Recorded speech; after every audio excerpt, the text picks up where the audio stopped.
Assalamualaikum warahmatullahi wabarakatuh dan salam sejahtera. Saya ucapkan kepada Ustaz Zahin dan rakan-rakan sekalian. Saya, Amir Hamzah, akan memulakan perbincangan kita pada hari ini. Kami memilih tema 5 iaitu Bangsa Bertamadun Hargai Ilmuwan Sepanjang Zaman. Tajuk perbincangan yang kami telah pilih ialah bagaimana pemikiran dan karya Prof. Al-Atas mencerminkan prinsip-prinsip etika dan akhlak Islam dan apa kesannya terhadap masyarakat dalam menghadapi cabaran moden. Pengenalan. Setelah meneliti soalan tersebut, kami telah rangkakan beberapa isi penting yang boleh dibincangkan. Yang pertama, biografi Prof. Al-Atas dan sejarah hidup beliau. Dalam satu topik ini, kita akan belajar siapakah itu Prof. Al-Atas, dari manakah beliau berasal dan apakah anugerah yang beliau dapat. Yang kedua, karya penulisan Prof. Al-Atas dan sumbangan beliau. Dalam satu topik ini, kita akan melihat apakah karya-karya penulisan beliau yang terkenal dan apa sumbangan beliau yang telah beliau berikan kepada masyarakat di Malaysia. Yang ketiga, isu-isu dan cabaran zaman kini yang semakin berleluasa dalam masyarakat Islam Malaysia. Dalam satu topik ini, kita akan mengetahui apakah cabaran-cabaran semasa yang semakin parah dalam kalangan rakyat di Malaysia. Dan yang keempat, iaitu satu topik yang terakhir, langkah menangani cabaran masa kini melalui karya penulisan Prof. Al-Atas dan impaknya kepada masyarakat Islam di Malaysia.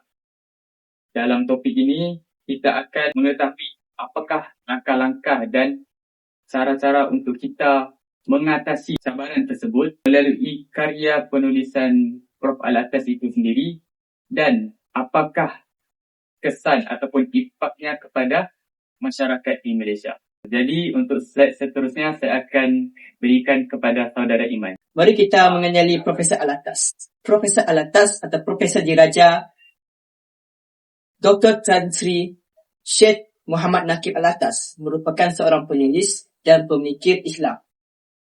Beliau dilahirkan pada 5 September 1631 di Bogor, Indonesia.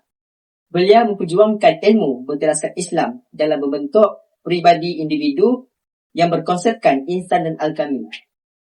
Perjuangan ini telah melahirkan sebuah gagasan yang diberi nama Gagasan Islamisasi Ilmu. Perjuangan beliau tidak terhenti di situ. Beliau menubuhkan Institut Pemikiran dan Tamadun Islam Antarabangsa ISTSC pada 1984. Pertubuhan itu ditubuhkan adalah untuk menjadi tempat para cendekiawan Islam membincangkan masalah dan masa depan pendidikan Islam. Di atas perjuangan beliau telah menerima pelbagai banyak anugerah seperti Anugerah Merdeka Award pada 2012. Penganugerah itu membuktikan bahawa beliau diiktiraf oleh seluruh dunia atas jasa beliau dalam dunia Islam. Terdapat 3 karya beliau yang popular. Yang pertama, Islam dan Secularism. Karya ini diterbitkan pada tahun 1998 dan karya ini dianggap karya yang agung karena intipati dalam karya ini adalah bersifat menyeluruh dan universal. Contoh kandungan buku ini adalah persoalan-persoalan yang membahas tentang tamadun barat dan agama Islam secara mendalam. Selain itu, ia juga membahas tentang sejarah pembaharuan dalam sistem pendidikan dan sejarah perkembangan budaya dan pemikiran Kristian Barat modern. Dan yang terakhir, membahas tentang Islam sebagai adil. Karya yang kedua adalah Prolegomena to the Metaphysics of Islam. Karya ini diterbitkan pada tahun 1995. Karya ini merupakan karya yang fundamental kerana ia merumuskan pandangan alam, world view, Islam secara menyeluruh, menghimpun tradisi falsafah, kalam, dan tasawuf. Antara intipati dalam karya penulisan ini adalah beliau menegaskan pandangan alam Islam bukanlah pandangan sekular atau barat, tetapi berpusat pada wahyu, yaitu Al-Quran dan As-Sunnah. Seterusnya, konsep ilmu dan pendidikan. Beliau mengkritik konsep ilmu Barat yang terlalu memfokuskan terhadap pemerhatian semata-mata dan menegaskan keperluan untuk mengembalikan makna rohaniah dalam sains dan pendidikan. Seterusnya, metafizik dan ontologi. Beliau membahas hakikat kewujudan, wujud yang terbagi kepada dua, yaitu wujud hakiki dan wujud nisbi, dan maksud utama mahiyah.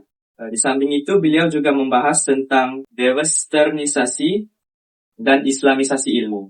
Intipati ini adalah bertujuan untuk membuka pikiran umat Islam daripada pemikiran Barat yang sekuler, yang dianggap mengelirukan dan bertentangan dengan tauhid.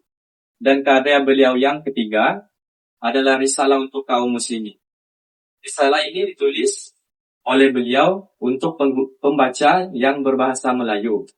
Walaupun buku ini berbahasa Melayu, isi kandungannya bersifat universal dan relevan untuk seluruh umat Islam di dunia. Idea dalam risalah ini dianggap terlalu maju untuk dibaca oleh masyarakat pada ketika itu. Namun, seiring berjalannya waktu, idea dalam risalah ini telah dikembangkan dan menjadi sebuah karya penulisan yang sudah dibahas di awal, yaitu Islam dan Sekularisme. Seterusnya, sumbangan beliau. Yang pertama, beliau memartabatkan bahasa Melayu. Beliau memartabatkan bahasa Melayu dengan cara menentang penghapusan tulisan Jawi di Malaysia kerana dianggap penting untuk identiti pendidikan Melayu Islam. Sumbangan beliau yang kedua adalah memperkenalkan idea islamisasi ilmu. Beliau mendapati bahawa masalah terbesar umat Islam hari ini adalah ilmu pengetahuan. Dalam idea ini, beliau menekankan bahawa ilmu yang sebenar sepatutnya memberi kesedaran dan membimbing manusia ke jalan yang betul. Dan yang terakhir sekali, beliau menjadi pengasas dan pengubal konsep keislaman di universiti, terutamanya di Universiti Kebangsaan Malaysia, di mana beliau telah mengusahakan untuk membentuk fakulti pengajian Islam sebelum mengetuai Institut Bahasa, Kesusasteraan dan Kebudayaan Melayu (IDKKM) yang kini menjadi Institut Alam dan Tamadun Melayu (ATMA). Selain itu, beliau juga berjasa kepada Angkatan Belia Islam Malaysia (ABIM), Gabungan Penulis Islam Malaysia (GAPIM), dan yang terakhir Akademi Sains Islam Malaysia yaitu ASASI. Itu sahaja daripada saya. Seterusnya saya serahkan kepada saudara Azrul. Terdapat beberapa cabaran masa kini dalam masyarakat Islam di Malaysia. Antaranya ialah kemunculan ideologi baharu yang bertentangan dengan syariat Islam dan kurangnya didikan agama dan adab dalam menuntut ilmu. Terdapat dua kemunculan ideologi baharu. Yang pertama ialah liberalisme. Golongan Islam liberal tidak melahirkan diri mereka sebagai seorang yang menolak agama, tetapi berselindung di sebalik gagasan mengkaji semula agama, mentafsir Al-Quran, menilai semula syariat Islam dan hukum hakam. Pendapat yang dikemukakan oleh Syekh Muhammad Nakib Al-Attas yang menyatakan cara berfikir Barat yang berasaskan pada liberalisme yang mana bergantung semata-mata pada akal manusia bagi memandu kehidupan dunia. Ideologi yang kedua adalah sekularisme.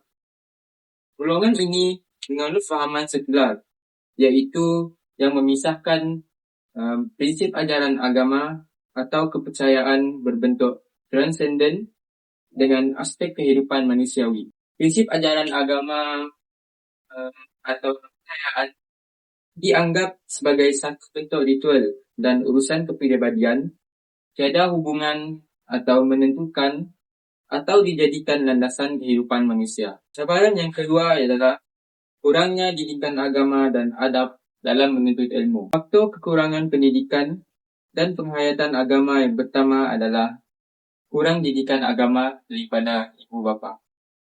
Hal ini kerana ibu bapa tidak memberikan didikan agama yang secukupnya kepada anak-anak, walaupun mereka menyedari bahawa didikan agama yang sempurna dapat dijadikan pedoman. Yang terakhir ialah cabaran yang semakin menular dalam masyarakat Islam hari ini ialah hilangnya adab terhadap guru dan ibu bapa. Perkara ini tidak diendahkan oleh setengah individu, terutamanya mereka yang bergelar seorang pelajar. Ianya telah menjadi kebiasaan kepada pelajar untuk tidak menghormati guru dan ibu bapa mereka disebabkan oleh beberapa faktor seperti pengaruh media sosial, pengaruh rakan sebaya, dan kurang didikan agama. Jika perkara ini tidak dibendung dari awal, maka pelajar akan menjadi individu yang bagaikan merupakan Islam hanya pada nama, tetapi tidak mencerminkan etika dan pribadi sebagai seorang Muslim. Itu saja daripada saya. Saya akan serahkan kepada saudara Zul. Seterusnya saya akan membentangkan langkah menangani cabaran masa kini melalui karya Prof. Alatas dan impaknya. Langkah pertama adalah melalui peranan pihak berkuasa. Peran agama seperti JAKIM perlu membekaskan undang-undang syariah dan membantu penyebaran ideologi barat seperti liberalisme. Langkah ini memberikan impak besar dalam memelihara kesucian agama Islam. Langkah kedua ialah peranan ibu bapa. Ibu bapa bertanggungjawab menerapkan pendidikan moral dan nilai Islam yang kukuh sejak anak-anak masih kecil. Impaknya, kita dapat membentuk kepribadian mulia dan benteng jati diri yang kuat dalam kalangan generasi muda. Kesannya, sumbangan karya Prof. Alatas ini berdaya memberi impak mendalam dengan meningkatkan kesadaran masyarakat untuk mempertahankan nilai murni Islam dalam menepani cabaran dunia moden. Selanjutnya saya akan paskan kepada Amir. Kesimpulannya, kita hendaklah menghargai tokoh-tokoh ilmuwan Islam yang terdahulu dengan menjadikan karya penulisan mereka sebagai panduan agar dapat diterapkan dalam diri untuk membentuk etika dan pribadi yang mulia demi membina semula bangsa yang bertamadun. Jadi, itu saja daripada kami. Sekian dan terima kasih.